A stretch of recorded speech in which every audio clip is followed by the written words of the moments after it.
Break के बाद आप सभी का बहुत बहुत स्वागत। और अब बात पोखरण के रोमांचक रण की करेंगे।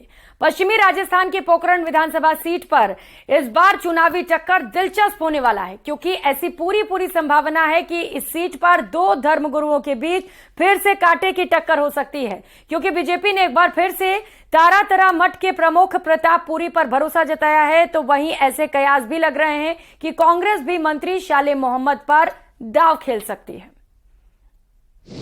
पोखरण विधानसभा सीट का रोमांचक रण, दो धर्मगुरुओं के बीच कांटे की टक्कर।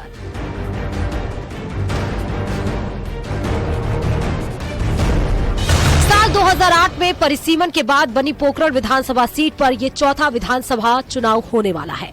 पिछली बार की तरह इस बार भी दो धर्मगुरुओं के बीच कांटे की टक्कर देखी जा सकती है। बीजेपी ने इस सीट पर एक बार फिर तारातरा मठ के प्रमुख महंत प्रतापपुरी पर भरोसा जताया है, जबकि ऐसे कयास लगाए जा रहे हैं कि कांग्रेस एक बार मंत्री शाले मोहम्मद को अपना उम्मीदवार बना सकती है। प्रतापपुरी जहां तारातरा मठ के मठाधीश है, वहीं कैबिनेट शाले मोहम्मद धर्मगुरु गाजी फकीर के बेटे हैं। साल 2018 के विधानसभा चुनाव में महंत प्रतापपुरी शाले मोहम्मद से 872 वोटों के अंतर से हार गए थे, लेकिन पार्टी ने जिस तरीके से उन पर भरोसा जताया है, उससे वो बेहद खुश है। जनता का सैलाब और इनका भाव देख रहे हैं आप, तो ये बिल्कुल धन बल, तो चाहे कितना ही धन लगाओ, जन बल के आगे धन बल नहीं, सब बल सुने हैं। यहाँ जनता खड़ी है, जनता की आवाज है। साल 2018 के विधानसभा चुनाव के दौरान पोखरण विधानसभा सीट पर हालात थोड़े जुदा थे। जानकार मानते हैं कि इस बार पोखरण सीट पर मुस्लिम मतदाताओं में कांग्रेस के खिलाफ नाराजगी देखी जा रही है। उसकी बानगी बीजेपी के राज्यसभा सांसद गुलाम अली खटान के पोखरण दौरे के दौरान देखने को भी मिली थी, जहां गोमटिया मुस्लिम समुदाय के लोगों ने उनका जोरदार स्वागत किया। जानकार मानते हैं कि पिछले चुनाव में ये समुदाय पूरी तरह कांग्रेस के साथ खड़ा था।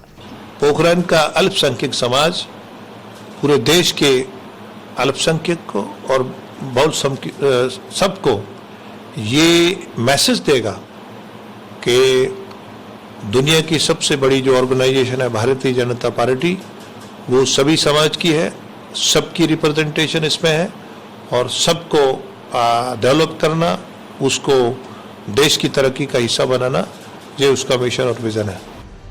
राजनीतिक जानकारों की माने तो कांग्रेस को इस बार गुटबाजी के चलते भी भारी नुकसान हो सकता है, जिसकी एक झलक पोखरण पंचायत चुनाव में देखने को भी मिली थी। ऐसा कहा जा रहा है कि मंत्री शाले मोहम्मद और जैसलमेर विधायक के बीच गुटबाजी का खामियाजा पार्टी को हार के रूप में देखने को मिला था।